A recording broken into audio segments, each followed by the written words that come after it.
David was no ordinary teenager.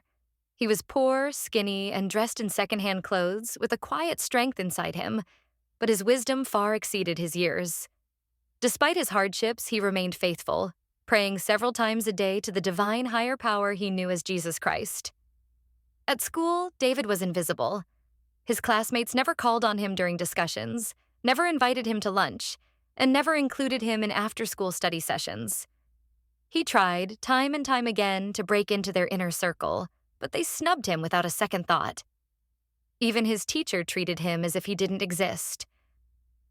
The rejection stung, but David found comfort in his love for music.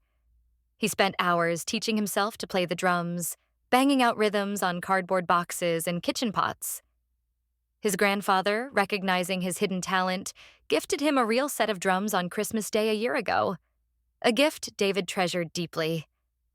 In those quiet moments alone with his music, David felt seen, understood, and connected to something greater than the world that ignored him. A place where his spirit could breathe, dream, and grow freely.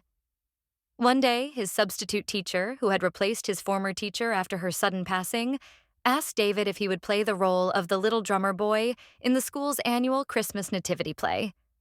To everyone's surprise, David eagerly agreed.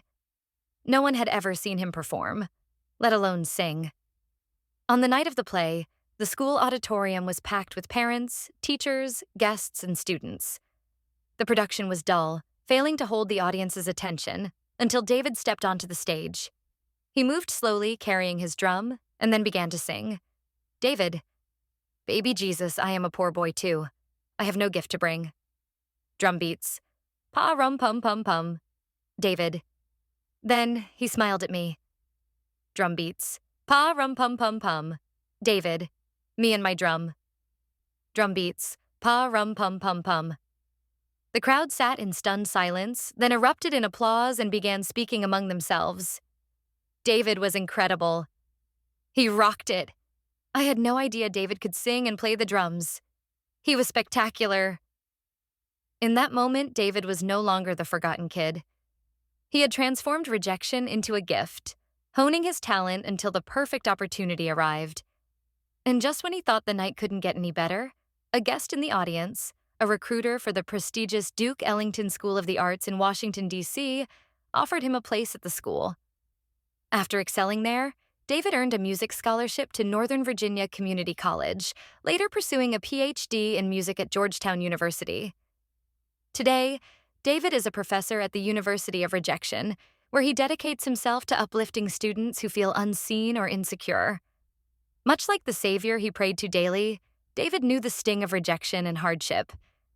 But in the end, he discovered his purpose: to give others hope for a better life and to show them that rejection is often a setup for something greater, the discovery of one's true worth.